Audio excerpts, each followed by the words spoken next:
दोस्तों, प्रयागराज में सदी का सबसे बड़ा महाकुंभ लगा हुआ है। यह महाकुंभ 144 साल में एक बार लगता है।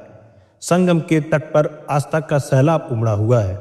लाखों की भीड़ गंगा में डुबकी लगा रही थी, जिसमें साधु संत, अखाड़े और विभिन्न धार्मिक आयोजन होते हैं। देश दुनिया से बहुत सारे लोग इस अद्भुत मेले में शामिल होने आते हैं। यह अवसर पूरे विश्व में भारतीय संस्कृति और धर्म का एक अद्भुत उदाहरण प्रस्तुत करती है।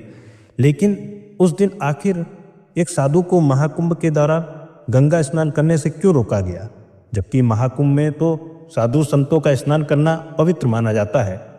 लेकिन ये कहानी जानने से पहले दोस्तों, यदि आपने चैनल को सब्सक्राइब नहीं किया है तो प्लीज़ सब्सक्राइब कर लीजिए। उसके बाद जो घाट पर चमत्कार हुआ उसे सुनकर आप लोग बिल्कुल सन्न रह जाएंगे और आप सोचने पर मजबूर हो जाएंगे कि ऐसा चमत्कार आखिर आज के समय में कैसे हो सकता है। इस साल 2025 के जनवरी माह में प्रयागराज में महाकुंभ मेला लगने वाला था, जिसके कारण यहाँ लाखों की भीड़ और करोड़ों की संख्या में देश विदेश से श्रद्धालु हर समय आ रहे थे।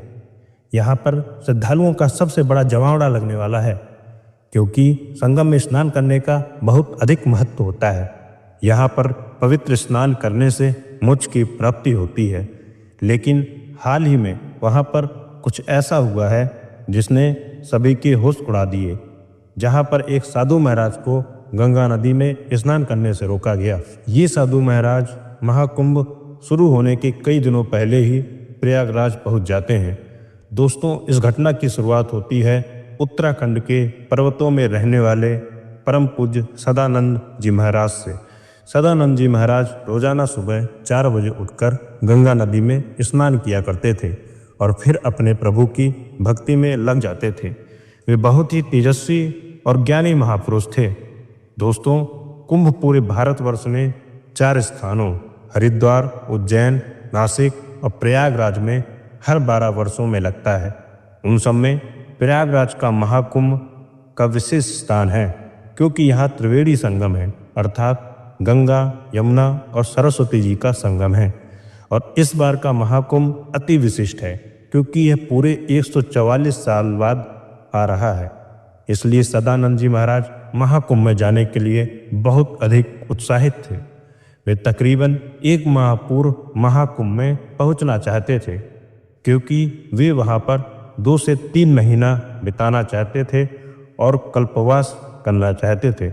उनका ऐसा कहना था कि महाकुंभ वह पवित्र समय होता है जहाँ पर सारे देवी देवता स्वयं स्थान पर मौजूद होते हैं। वहाँ पर तप करना, साधना करना, भगवान का ध्यान करना बहुत ही ज़्यादा फलदायी होता है और उससे मोक्ष की प्राप्ति होती है।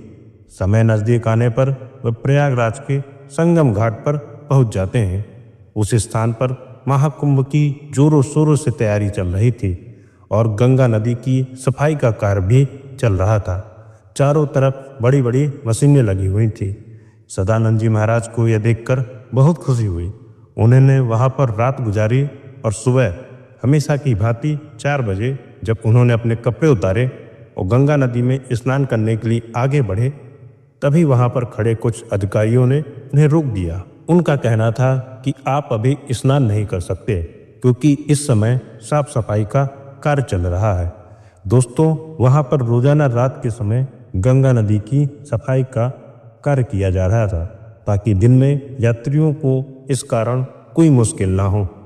सदानंद जी महाराज काफ़ी धैर्यवान थे। उन्होंने सफाई अधिकारियों को समझाया कि बात बहुत अच्छी है, लेकिन मेरा नित्य 4 बजे नहाने का नियम है और आज अगर मैं प्रयागराज पहुंचा हूं तो मैं गंगा नदी में ही स्नान करूंगा और मेरे एक अकेले के नहाने से ना तो तुम्हारी व्यवस्था बिगड़ेगी और ना ही मुझे कोई समस्या होगी।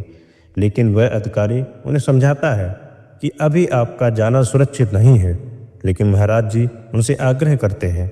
इस पर अधिकारी अचानक से गुस्सा हो जाता है और उन साधु महाराज से कहने लगता है कि आपको इसी समय क्यों नहाना है, अभी तो पूरा दिन पड़ा हुआ है, कुछ देर रुक जाइए। लेकिन उस अधिकारी के अपशब्दों को सुनकर, उसके बोलने के तरीके को सुनकर साधु महाराज जी आहत हो जाते हैं और उन्हें बहुत बुरा लगता है। उनका ऐसा मानना था कि गंगा नदी पर किसी का अधिकार नहीं है, यह तो साक्षात भगवान शंकर की जटाओं से निकलती हैं, जिनके अंदर सभी के पाप धोने का अधिकार है और उसके लिए कोई निश्चित समय नहीं हो सकता। लेकिन उस समय सदानंद जी महाराज ने उस अधिकारी को कुछ नहीं कहा और सामने घाट पर ध्यान अवस्था में बैठ गए। सबको लग रहा था कि वे साधु महाराज मान गए हैं और पीछे हट गए हैं। अब पुनः गंगा नदी के अंदर साफ सफाई की मशीनों को शुरू किया गया तो अचानक से एक बहुत बड़ी घटना घट गई। वे सभी मशीनें शुरू होने का नाम ही नहीं ले रही थीं। ऐसा लग रहा था कि वह मानो जाम हो गई हों या उनके अंदर बहुत सारा कचरा फंस गया हो। अधिकारियों ने मशीन को देखा परखा और उसके अंदर का सारा कचरा बाहर निकाल दिया। सबको उम्मीद थी कि अब मशीन कार्य करने लगेगी, लेकिन फिर जब मशीन शुरू की गई तो कोई भी मशीन चालू होने को तैयार ही नहीं थी। सारी की सारी मशीनें एक साथ बंद हो गई थीं। सभी अधिकारी बहुत हैरान थे, किसी को समझ नहीं आ रहा था, क्योंकि ऐसा पहली बार हो रहा था। जब काफ़ी देर हो गई और मशीनें तब भी न चली तो उन्होंने मशीनों को चालू करने के लिए इंजीनियरों की एक टीम को बुलाया। उन सभी ने मशीनों को अच्छी तरह से जांचा परखा और यही पाया कि मशीनें तो एकदम सही हैं, लेकिन इसके चालू होने का कारण उनके दिमाग से परे था। वो लोग सोच रहे थे कि आखिर ये क्या हो रहा है। सदानंद जी महाराज वहीं उसी घाट पर ध्यान अवस्था में बैठे हुए थे। गंगा नदी जी का सफाई का कार्य उस दिन रुक गया था और काफ़ी समय हो जाने के कारण सभी अधिकारी चिंतित थे कि अब इस काम को कैसे पूरा करेंगे। तभी वहाँ पर जो चीफ इंजीनियर होता है, जो कि मशीन को साफ करने आया था, उसने जब सदानंद महाराज जी की तरफ देखा तो वह कुछ देर तक उन्हें एकटक नज़रों से ही देखता रहा और अचानक से उसकी आंखें खुली की खुली रह गईं। वह दौड़कर सदानंद जी महाराज के पास गया और उनके चरणों में गिर गया। वहाँ पर खड़े सभी अधिकारियों ने जब ये देखा तो वो देखते रह गए और उन्हें कुछ समझ आता उससे पहले ही बाबा जी महाराज ने उसे आशीर्वाद दिया। फिर वह सभी अधिकारियों को बताने लगा कि हरिद्वार के सिद्ध महाराज हैं, वह बड़ी दूर दूर से लोग इनसे आशीर्वाद लेने के लिए आते हैं। बचपन के समय पर जब एक बार मेरी तबीयत बहुत खराब हो गई थी और दवाओं ने भी साथ छोड़ दिया था, तो इन्होंने ही अपने चमत्कार से मेरी जान बचाई थी। इतना कहकर वह बाबा जी की जयकार करने लगता है। ये सब देखकर वहाँ पर मौजूद सभी अधिकारियों को अपनी गलती का एहसास हो जाता है। हमने इनका अपमान किया है, इन्हें भला बुरा कहा और गंगा नदी में स्नान करने से रोक दिया। उसी का परिणाम है कि सारी मशीनें काम नहीं कर रही हैं और इतना समय बर्बाद हो रहा है। अब हमें इनसे माफ़ी मांगनी चाहिए। सभी अधिकारी मिलकर सदानंद जी महाराज के पास गए, उनके चरणों में बैठ गए और दंडवत प्रणाम करते हुए कहा, हमें इस बात का अंदाज़ा नहीं था कि आप एक दिव्य संत हैं। हमसे बहुत बड़ी भूल हो गई है। हमें आपको स्नान करने से नहीं रोकना चाहिए था। यदि हो सके तो आप हमें माफ़ कर दीजिए। प्रभु, हमारा आपको अपमानित करने का कोई इरादा नहीं था। आप हमें जो भी सजा देंगे हमें मंजूर है, बस आप हमें माफ़ कर दीजिए।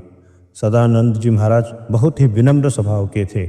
उन्होंने अधिकारियों से कहा कि यह जरूरी नहीं कि कोई संत चमत्कारी हो तभी उसे गंगा नदी में स्नान करने दिया जाए। गंगा मैया के पवित्र जल से सभी जीवों को स्नान करने का अधिकार है।